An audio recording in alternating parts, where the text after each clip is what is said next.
नमस्कार, आप देख रहे हैं आई इंडिया और मैं हूं डॉक्टर पंकज सिंह गौर। और आज आई इंडिया के स्टूडियो में खास मेहमान हैं। आप सभी जानते भी हैं और पहचानते भी हैं। अपने बयानों के जरिए सीतापुर में ही नहीं, समूचे देश में चर्चा का केंद्र बिंदु रहने वाले महंत बजरंग मुनि जी हमारे साथ हैं।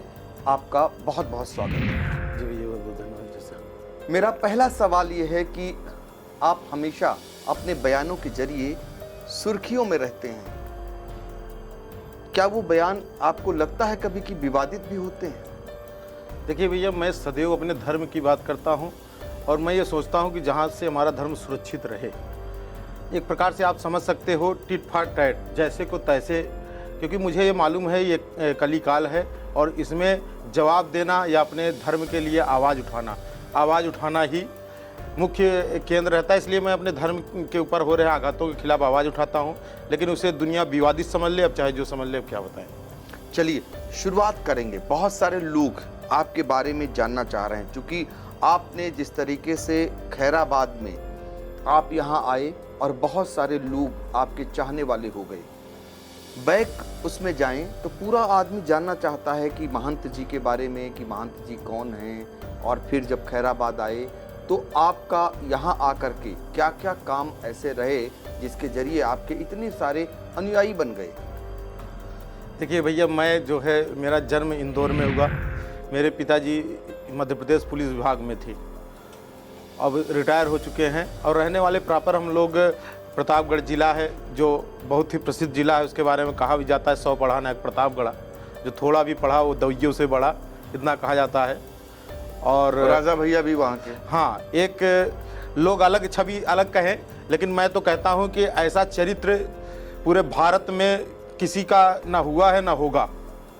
लोग आरोप प्रत्यारोप करें राजा के ऊपर, अलग बात है, लेकिन मैं जहाँ तक उनको पर्सनली जानता हूँ, उनका चरित्र बहुत ही अलग है। बस उसके बाद हम लोग पढ़ाई किए, पढ़ाई करने के बाद नौकरी किए, नौकरी करने के बाद संन्यास ले लिया। संन्यास लेने के बाद कुछ दिन अखाड़े में प्रयागराज रहे, प्रयागराज के बाद कुछ दिन आजमगढ़ रखा गया, फिर यहाँ भेज दिया गया।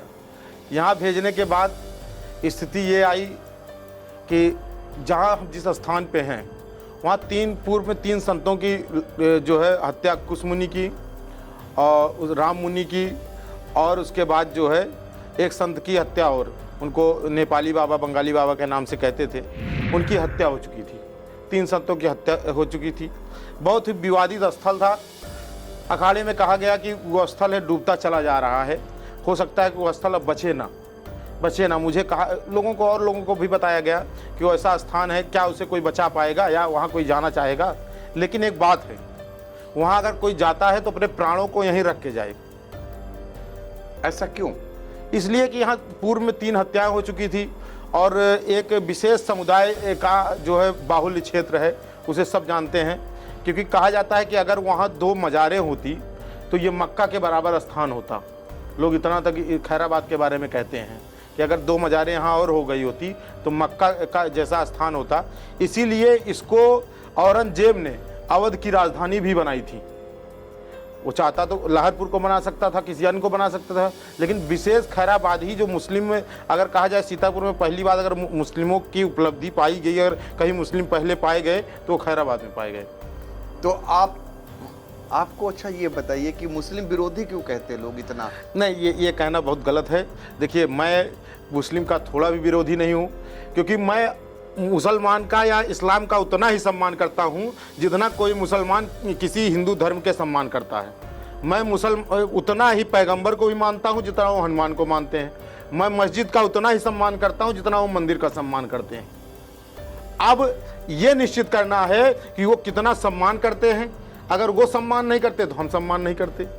अगर वो हमारे बारे में गलत सोचते हैं तो हम उनके बारे में गलत सोचते हैं। अब इसको आप चाहे मुस्लिम विरोधी समझ लीजिए, चाहे जो समझ लीजिए। आपका कुल ये कहना है कि जो गलत करते हैं उन गलत लोगों के विरुद्ध आप उसे ही आवाज बुलंद करते हैं, सिर्फ गलत लोगों तक? जी, मुझे देखिए, एक बात यह है कि मैं ये जानता हूं कि कोई भी हमारे धर्म के ऊपर, सनातन धर्म के ऊपर, हमारी बहु बेटियों के ऊपर आघात अगर करेगा तो वो कभी भी संविधान के दायरे में रह के नहीं करेगा। जब संविधान के दायरे से हटेगा तभी वो हमारे धर्म के ऊपर, हमारी बहु बेटियों के ऊपर, हमारे ऊपर आघात करेगा। तो उसे समझाने के लिए सदैव आपको संविधान का दायरा थोड़ा सा क्रॉस करके ही जाना पड़ेगा, तभी वो समझेगा, तो नहीं समझेगा। जैसे को तैसा। जैसे को तैसा। अच्छा, फैक्ट चेकर मोहम्मद जुबैर, क्या ऐसा हो गया था कि उसको लेकर तमाम आप चर्चा में रहे और उसको यहाँ लाना पड़ा, पुलिस को न्यायालय में पेश करना पड़ा और फिर तमाम मामला सुप्रीम कोर्ट तक पहुँचा, तो ऐसी क्या नौबत आई? देखिए, आप तो जो है प्रबुद्ध व्यक्ति है, मैं तो जानता हूँ कि इस सीतापुर जिले में आपकी पत्रकारिता का कोई तोड़ नहीं है और जानकारी का भी कोई तोड़ नहीं है। मैं आपका बहुत सम्मान करता हूं और मैं ये भी जानता हूं कि आपने आज एक ट्वीट देखा होगा, एक कोई खिलाड़ी है, बेंगेसर कौन से खिलाड़ी हैं, उन्होंने फैक्ट चेकर मोहम्मद जुबैर को आतंकवादी कहा है। एक ट्वीट उन्होंने, अभी भारतीय टीम में खेल रहे हैं, वो गणेश जी की पूजा कर रहे थे, तो उसके विरोध में उन्होंने कहा कि तुम जो है शांत आतंकवादी हो, अब कितनी हत्याओं के तुम जिम्मेदार हो, कितनी हत्याओं के तुम जिम्मेदार होगे। देखिए, जो मोहम्मद जुबैर है, मोहम्मद जुबैर का क्या हुआ कि वो एक आम आदमी नहीं है, वो विदेशी आतंकवादी संगठनों का ब्लैक बोर्ड है। जैसे उसने ट्वीट कर दिया कि महंत बजरंग मुनि हेटमोंगर है, तो भैया वो पंकज जी ये नहीं बताया कि वो बजरंग मुनि नफरती तत्व हैं, उसने विदेशी मुसलमानों को ये बता दिया कि भारत में ये व्यक्ति है, इसे मारना है। अब जो है उसका काम खत्म हो गया, उसने अपना प्रदर्शित करके काम खत्म हो गया। अब आतंकी संगठन है, यहाँ बहुत सारी एजेंसियाँ हैं, खुफिया एजेंसियाँ हैं, उनसे आप अगर पता करेंगे तो आए दिन मेरे हत्या की साजिश देश विदेश में भी होती रहती है। जैसे सर काटने का भी एक वो हुआ था, प्रत्यक्ष हुआ था, अनेक हमले हो गए, 9 हमले हो गए। तो बस कुछ यही कारण रहा कि हमने एक FIR किया, उसका विरोध किया। मैं धन्यवाद दूंगा सीतापुर शासन प्रशासन का और आपका भी, क्योंकि आप लोगों ने प्रमुखता से उसको उठाया तो वो यहाँ लाया गया और सच्चाई सामने सबके आई। और पुलिस परिवार से ताल्लुक़ रखते हैं और आप धन्यवाद भी प्रशासन को देते हैं, लेकिन अक्सर आपको लेकर प्रशासन सीतापुर का हलकान हो जाता है, पुलिस परेशान हो जाती है। कई चीज़ों का आपका जो ऐलान होता है उससे कहीं ना कहीं ज़िले के अधिकारी बहुत ही ज़्यादा परेशान हो जाते हैं, तो ऐसी नौबत कब बनती है? देखिए, जिले का जो अधिकारी है, जैसे आपने कहा पुलिस परिवार से आप ताल्लुक़ रखते हैं, तो मैं सदैव वर्दी का बहुत सम्मान करता हूं। आप किसी भी शासनिक प्रशासनिक अधिकारी से पूछ सकते हैं कि महंत जी सदैव प्रेम से और सम्मान से बात करते हैं, हमेशा आदर करते हैं। परंतु होता क्या है कि जैसे उनका काम है लॉ एंड ऑर्डर को बनाना, मेरा काम है अपने धर्म की रक्षा करना। और मैंने पहले भी आपको अपने उसमें बताया कि मैं जानता हूं कि जब कोई अपने धर्म, मेरे धर्म को कोई आघात करेगा या मेरे ऊपर आघात करेगा, बहु बेटियों के ऊपर आघात करेगा, तो संविधान के दायरे को तोड़ के, तो मुझे ये मालूम है कि इसे जवाब अगर वो 1% तोड़ के कर रहा है, तो जब तक मैं 10% लॉ एंड ऑर्डर को तोड़ के नहीं करूंगा तब तक इसको जवाब नहीं मिलेगा। अब उनका काम क्या है कि उस चीज़ को, लॉ एंड ऑर्डर को मजबूत करना, इसलिए उनके अंदर ये होता है कि महंत जी जो है अब भाई बहुत आगे जाने वाले हैं। और एक बात है कि आप लोगों के माध्यम से मेरी आवाज़ राष्ट्रीय स्तर की आवाज़ हो जाती है, ये भी एक मुख्य प्रकरण है। बिल्कुल। तो देखिए, महंत बजरंग मुनि जी से हम बातचीत कर रहे हैं और चूँकि आप लोग सभी जानते होंगे कि आपके पिछले दिनों के जो आंदोलन हैं उसको लेकर कहीं न कहीं गूंज राष्ट्रीय स्तर तक गूंजी। कई मामले ऐसे आए जिसको लेकर शासन प्रशासन को भी कड़ी मशक्कत करनी पड़ी। आपने कहा कि आप जब आए खैराबाद तो 3 साधुओं का हत्या हो चुकी थी, तो आपको डर नहीं लगा? आप जब आए तो आप पर भी क्या हमले हुए? भैया, मेरे ऊपर जैसे कि सबको ज्ञात है कि 9 हमले हमारे ऊपर हो चुके, और इसमें आप जानते हैं किस प्रकार से मुझे चाकुओं से गोंद दिया गया, 23 चाकू मेरे मारे गए, और जिसके कारण मैं अभी चल भी नहीं पाता। स्थिति यही रही। कई ऐसी स्थितियां आई, राजनीतिक रूप से भी लोग पीछे पड़े, बहुत सारी ऐसी स्थितियां आई कि लोग कहे अब भाग जाएं, अब भाग जाएं, अब छोड़ दें। लेकिन ये रहा कि आप लोगों का मैं बहुत धन्यवाद दूंगा, क्योंकि आप लोग सच्चाई से, खास तौर पे आप सच्चाई से सदैव आवाज़ उठाए, ना मेरी तरफ ना किसी की तरफ। आपने सच्चाई को लोगों को प्रदर्शित किया और आपके माध्यम से शासन प्रशासन के अधिकारियों ने जाना। और उस समय के कप्तान, मैं मतलब हृदय से क्या, मैं तो माँ से ये प्रार्थना करता हूँ कि जहाँ भी आरपी सिंह रहें, माँ सदैव उनका कल्याण करे और सदैव वो स्वस्थ और मस्त रहें। और उस समय के जो है डीएम साहब, दो लोगों का विशेष सहयोग मुझे रहा। अच्छा, ये तो बात हो गई प्रशासन की। आपके पास बहुत सारे मामले आते होंगे। पिछले दिनों देखने को मिला एक शादी भी आपने कराई अपने ही आश्रम में, अपने ही मंदिर में। किस प्रकार के मामले आपके पास आते हैं और उनको आप कैसे उनका निपटारा करते हैं? देखिए, जिले के अंदर आप कहीं से पूछ लेंगे तो मैं एक चीज़ के लिए प्रसिद्ध हूँ कि अगर हिंदू हिंदू का झगड़ा है तो उसे सुलह मैं करवाता हूँ, समझौता करवाता हूँ किसी भी प्रकार से, चाहे मुझको उसके यहाँ जाना पड़े या किसी का हाथ पैर जोड़ना पड़े, किसी भी प्रकार से हिंदू हिंदू का समझौता करता हूँ। हाँ, जब हिंदू मुस्लिम का झगड़ा है तो मैं उसके साथ खड़ा रहता हूँ, चाहे वो गलत हो या सही हो। हिंदू चाहे गलत हो या सही हो, मैं उसके साथ सदैव खड़ा रहता हूँ। तो अभी जो शादी कराई वो हिंदू मुस्लिम की शादी थी, तो क्या अब ये आह्वान भी आप कर रहे हैं, इस प्रकार के भी प्रयास कर रहे हैं? देखिए, मैं तो कर ही रहा हूँ और मैंने ये आह्वान सीमा हैदर से भी किया था। आपने देखा होगा, सीमा हैदर से भी मैंने कहा था कि सारी जांच एजेंसियों से निवेदन किया था कि पहले उसकी जांच एजेंसियां जांच कर ले, अगर ऐसा होता है कि वो निर्दोष साबित होती है तो सीमा हैदर अपनी तरह पाकिस्तान में सभी मुस्लिम महिलाओं से निवेदन करे। और मैं जिस शादी को करवाया उसने भी निवेदन किया कि सभी मुस्लिम महिलाओं से निवेदन किया जाता है कि हलाला, 3 तलाक, मुता, अन्य जैसी कुरीतियों से बचने के लिए, ससम्मान जीने के लिए हिंदुओं से शादी करनी चाहिए। और यही सच्चाई है, आज नहीं तो कल लोगों को हिंदू ही बनना है तो क्यों ना आज बन जाए। लगता है आपको आगे चल करके सनातन धर्म जो है वो अपने देश में लागू हो पाएगा? आपने देखा किस प्रकार से विदेश के प्रधानमंत्री साष्टांग प्रणाम करके प्रभु को प्रणाम कर रहे हैं। किस प्रकार से आपने अभी देखा विदेशों में चर्चों में प्रभु वेंकटेश की स्थापना हो रही है। तो आप अच्छी तरह जानते हैं, मैं ही नहीं पूरी दुनिया जानती है, सत्य सनातन धर्म सत्य है और वही होगा। लास्ट में चाहे जब सबके गले में जनेऊ, रुद्राक्ष, मस्तक पे चंदन होगा। बजरंग महंत जी, आपसे हम एक चीज़ जानना चाहेंगे। एक नारा दिया जाता था, आप भी सुनते होंगे, हम भी बचपन में सुनते थे, हिंदू मुस्लिम सिख ईसाई आपस में सब भाई भाई। ये कितना सही है, कितना गलत है आपके मुताबिक? देखिए, ये बहुत ही अच्छी बात कही। ईश्वर अल्लाह तेरो एको नाम, हम हिंदू ने ही गाया है। क्या ऐसा सुनने को कभी किसी मस्जिद और चर्च से भी आया है? आपको नहीं लगता कि वहां ऐसी पहल नहीं होती? मैं एकदम प्रत्यक्ष आपको बता दिया कि हिंदू मुस्लिम सिख ईसाई, ये तो आपने लाइन रखी, मैं भी कह रहा हूं, ईश्वर अल्लाह तेरो एको नाम हमने ही गाया है, हमारे मंदिरों ने ही गाया है। क्या ऐसा सुनने को कभी किसी मस्जिद और चर्च से भी आया है? जहां पे आप हैं जी, उसी की धरती पे सबसे पहले स्वतंत्रता संग्राम सेनानी अल्लामा फजले हक, जो पहले स्वतंत्रता संग्राम सेनानी थे, देश के लिए ही उन्हें काले पानी की सजा दी गई थी। हाँ, ये सत्य है, लेकिन आप शायद ये ना जानते हो, और हो सकता है आप भाई यहाँ के हैं तो मैं तो ये नहीं कहूँगा, मैं क्षमा चाहता हूँ, क्योंकि आप गजेटियर को भी पढ़िए। गजेटियर में कुछ ब्राह्मण क्षत्रियों की बस्ती वहाँ पाई गई खैराबाद में, छत्री विहीन किया गया। क्यों? क्योंकि खैराबाद में सिर्फ उन्हीं का शासन रहा जाए, इसलिए खैराबाद को छत्री विहीन किया गया।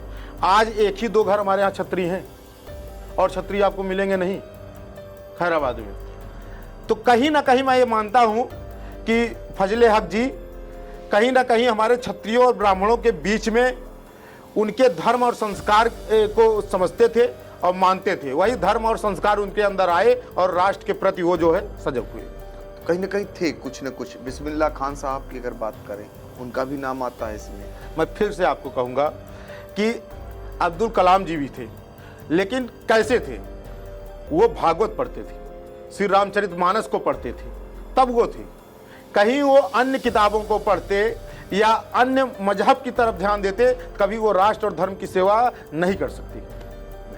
तो देखिए, बहुत सारी बातों को आज खुलकर इसलिए बातचीत कर रहे हैं क्योंकि सभी जानते हैं जब महंत बजरंग मुनि का जब बयान एक आता है तो उसके बाद सीतापुर में कैसे ऊहापोह की स्थिति बनती है, देश के तमाम लोगों की नज़रें उस पर टिक जाती हैं और आज खुलकर हमारे साथ बातचीत कर रहे हैं तमाम बिंदुओं पर और वो अपनी राय भी उसी बेबाकी अंदाज में रख रहे हैं। हम कहना चाहेंगे कि आपका मकसद क्या है, आप अपना मकसद भी उजागर करिए, चूँकि खैराबाद में आकर बहुत सारे लोगों को, जैसे आप कहते हैं कि हिंदू के मामलों को आप निपटाते हैं, तो मकसद आपका क्या है? देखिए, सत्य सनातन धर्म के परचम को लहराना, और लहरा रहा है सत्य सनातन धर्म का परचम लहराना, और हमारे हिंदू राष्ट्र को पूर्णतया हिंदू राष्ट्र के रूप में उजागर करना या स्थापित करना, यही हमारा लक्ष्य है। बिल्कुल। तो कुछ मामलों में, एक दो मामले हमने भी देखे आपके जिसमें आपको जेल तक जाना पड़ा। जब आप जेल गए तो उन मामलों को जहां आपने महसूस किया कि मुझसे गलती हुई, उसको स्वीकार भी किया। उसी मामले को आज फिर से हम जानना चाहेंगे। जिस मामले में आपको जेल हुई थी, वो गलत था मामला, आप मानते हैं कि नहीं? या देखिए, उस समय आपको बता दें, वो जो एक वीडियो मैंने प्रशासन के दबाव में गलती सा बना लिया था, लेकिन बाद में जेल से निकलने के बाद मेरी एक स्पीच आपने सुनी होगी। मैंने कहा मैं अपनी जगह कायम हूँ, मुझसे कोई गलती नहीं हुई थी। उसका एक कारण था कि मैं अपनी बहू बेटियों की रक्षा के लिए उस बयान को दिया था। हाँ, ये मानता हूँ कि 4 शब्द मुझसे गलत निकल गए थे, 4 शब्द गलत निकल गए थे, लेकिन जैसे को तैसा मैंने कहा था। क्योंकि उस समय स्थिति पंकज जी ऐसी थी कि हमारी कम से कम 10,000 बहू बेटियां कलश लेके जा रही हैं और उस कलश ले जाने के बीच में कोई रोड क्रॉस कर रहा है। आप ही एक स्थिति समझिए, जब कोई 10,000 बहू बेटियां कलश लेके जा रहे हैं, रोड क्रॉस कर रहा है, वहां 2 स्थिति आएगी, या तो उनके शरीर में उसका शरीर लगेगा या तो कलश गिरेगा। दोनों स्थिति गलत है। मेरे पांव नहीं थे, अगर पांव होते तो मैं उसको सिखा देता, वो कभी रोड ऐसा क्रॉस नहीं करता, किसी धर्म को, किसी बहू बेटी के ऊपर आघात करने की कोशिश नहीं करता। तो आक्रोशित में दिया गया बयान था? नहीं, आक्रोशित में दिया गया बयान नहीं था, बहुत सोच समझ के दिया गया बयान था। कुल मिलाकर के आप आहत हुए उस मामले को लेकर? बहुत ही आहत हुए। आप ही समझ लीजिए कि हमारी बहू बेटी के शरीर से किसी अन्य व्यक्ति का शरीर लगे, या किसी धर्म के लिए जा रही हो, कलश लेके जा रही हो, उसको गिराने की कोशिश की जाए, तो एक धर्मगुरु का फर्ज क्या है और धर्मगुरु को कैसे लगेगा? अच्छा, सरकार, जैसे आप मोदी सरकार है, कहीं ना कहीं आपको भी समर्थक माना जाता है, मोदी हो या योगी जी हो, ऐसे में सरकार बात करती है सबका साथ सबका विकास, फिर ये सब क्या है? लेकिन समय समय पे आप देखते होंगे माननीय मुख्यमंत्री जी सिर्फ हिंदुओं की बात करते हैं। जब हिंदुओं के ऊपर आघात होने लगता है तो माननीय योगी जी सत्य सनातन धर्म की तरफ एक जो है सजग पहरी की तरफ होके खड़े हो जाते हैं। तो योगी समर्थक हैं आप खुल के? मैं खुल के योगी समर्थक हूं, सिर्फ योगी समर्थक, योगी जी के उससे? हाँ, सिर्फ योगी समर्थक हूं और पूर्णतया योगी समर्थक। तो क्या लगता है योगी राज में आने वाले दिनों में उत्तर प्रदेश में क्या कुछ बदलाव होगा? देखिए, राजा हमारे यहाँ ऐसा है कि हर तरफ से बदलाव की स्थिति जागृत हो रही है।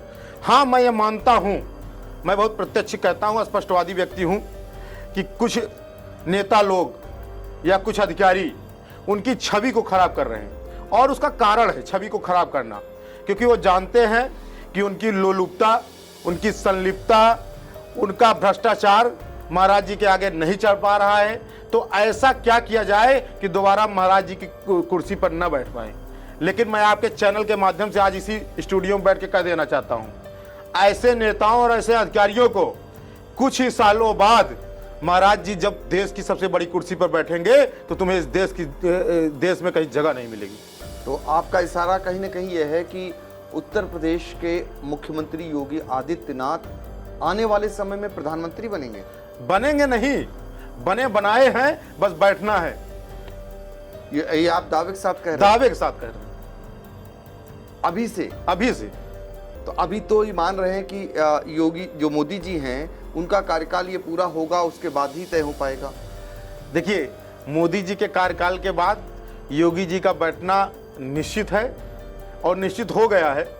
सिर्फ बैठना है, लखनऊ की कुर्सी से उठ के दिल्ली की कुर्सी पर बैठना है बस। अच्छा, जब योगी जी देश की कुर्सी पर बैठ जाएंगे तब के आपके सपने क्या हैं? क्या कुछ देश में अमूलचूल परिवर्तन होगा? जिस दिन महाराज जी लखनऊ से उड़ान भरेंगे दिल्ली की कुर्सी पे बैठने के लिए, वो दिल्ली पहुंचे ही नहीं होंगे तब तक यहाँ हिंदू राष्ट्र हो जाएगा और राम राज्य स्थापित हो जाएगा। इस विश्वास के साथ आप कह रहे हैं? विश्वास के साथ कह रहे हैं। चलिए देखिए, बहुत बड़ी बात कह दी। चूंकि सभी जानते हैं कि योगी प्रशंसक हैं महंत बजरंग मुनि जी, और ये योगी की सरकार की सराहना कंठ से करते हैं और उन्हें पूरा विश्वास है कि आने वाले समय में देश के अगले प्रधानमंत्री योगी जी होंगे। और बहुत सारी बातें जिले को लेकर भी की और बहुत सारे जो पूर्व के तमाम आरोप प्रत्यारोप थे उसका भी खुलकर जवाब दिया। एक आरोप और बनता है साकेत मिश्रा जी को लेकर। साकेत मिश्रा जी ने तमाम आप पर गंभीर आरोप लगाए, उस दौरान तमाम विवाद पैदा हुआ, थानों तक मामला पहुंचा और धरना प्रदर्शन भी हुए। क्या मामला था और वो ऐसा उन्होंने क्यों किया? देखिए, अब वो राजनीतिक व्यक्ति है, उन्होंने क्या किया कैसा किया मैं ये नहीं कह सकता, उनकी क्या विचारधारा थी। मेरे आने से पहले लोग बताते थे कि वो धर्म के प्रति साथ चलते हैं, हिंदुओं के साथ चलते हैं। कभी चुनाव लड़े थे तो सिर्फ हिंदुओं का वोट मांगते थे, लेकिन ऐसी क्या स्थिति आई, राजनीतिक लोलुपता क्या हुई, वो धर्म के खिलाफ खड़े हो गए। लेकिन एक बात मैं आपके चैनल के माध्यम से उनसे भी कह देना चाहता हूँ या समाज को कह देना चाहता हूँ, ये निश्चित है आज नहीं कल मेरी हत्या हो जाएगी। और ये आप डिबेट हत्या होने के बाद देखेंगे तो कहेंगे कि मान जी कह के इसी चैनल से गए थे। क्यों ऐसा क्यों सोचा? क्योंकि विदेशी धरती से भी कट्टरपंथी मेरे पीछे लग चुके हैं। लेकिन जिस देश में मोदी राज हो, प्रदेश में योगी राज हो और आपके साथ इतनी सुरक्षा चल रही हो, कैसे सोच? नहीं देखिए, उनके यहाँ देखिए फिदाइन तैयार किए जाते हैं। इतनी बड़ी सुरक्षा ताज होटल में थी, क्या हुआ? वैसे आज नहीं कल लिखित है कि मेरी हत्या हो जाएगी। मैं एक बात और कह देना चाहता हूं आपके माध्यम से साकेत जी को कि जब भी साकेत के ऊपर कोई भी विधर्मी प्रहार करेगा या प्रताड़ित करेगा तो अगर जीवित रहूंगा सबसे पहले बजरंग मुनि खड़ा रहेगा। और किसी भी हिंदू के साथ, किसी भी सीतापुर के किसी हिंदू के साथ अगर कोई विधर्मी प्रताड़ित करता है सबसे पहले बजरंग मुनि खड़ा रहेगा जब तक जीवित रहूंगा।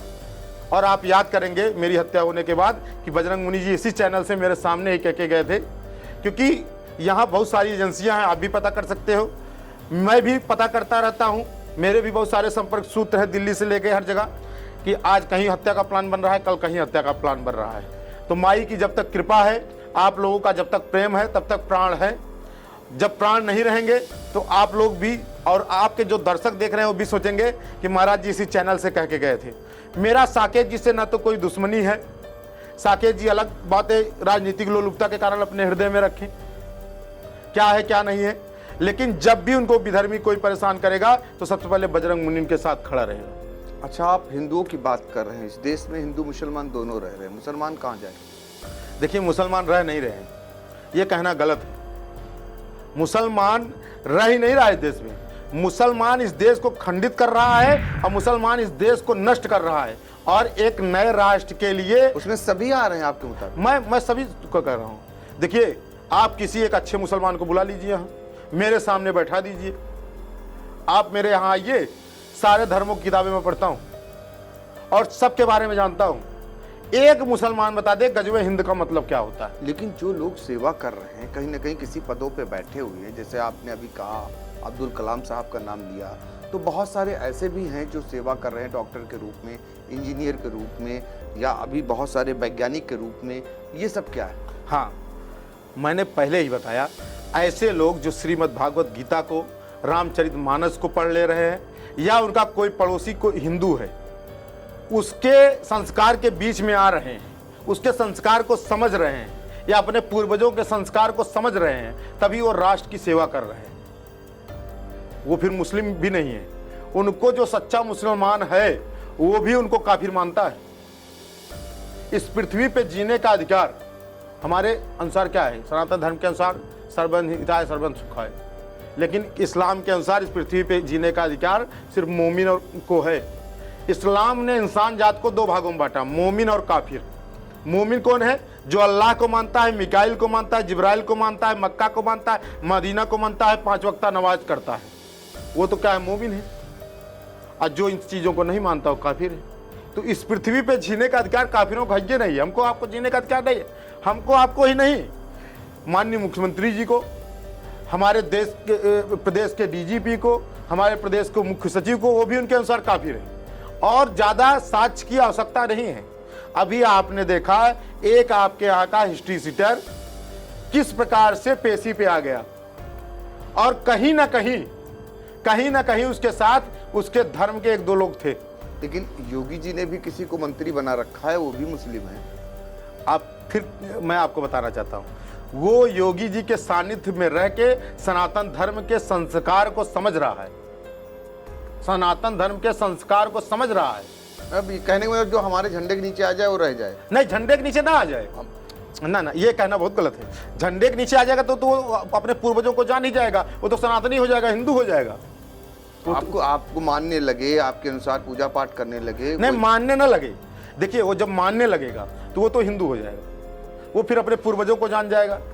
किसी भी एक मुस्लिम को आप बुला लीजिए, उसकी 6वीं पीढ़ी पूछिए, 7वीं पीढ़ी पूछिए, तो रामलाल होंगे, हरिराम होंगे, श्यामलाल होंगे, यही होंगे। मेरा कहने का तात्पर्य यह है कि राष्ट्र की सेवा वही मुस्लिम कर रहा है जो मुसलमान हिंदू आबादी में रह करके हिंदुओं के संस्कार को बचपन से झेल रहा है, समझ रहा है, वह राष्ट्र की सेवा में जुट रहा है। या वो श्रीमद् भागवत गीता पढ़ रहा है, रामचरितमानस पढ़ रहा है, वो जो है राष्ट्र की सेवा कर रहा है। लेकिन जो अपने आप को सच्चा मुसलमान मानता है वो राष्ट्र की सेवा नहीं कर रहा है, वो सिर्फ राष्ट्र को खंडित करने के लिए सोच रहा है। तो देखिए फिर वैसे ही बयान, तो आप इन्हीं बयानों के लिए चर्चित हैं पूरे देश में। और इस बयान के साथ आज की वार्तालाप यहीं पर समाप्त करते हैं, फिर किसी नए मुद्दे पर आपसे वार्ता करेंगे। आज के लिए इतना ही, हम लोगों को दीजिए इजाज़त। नमस्कार।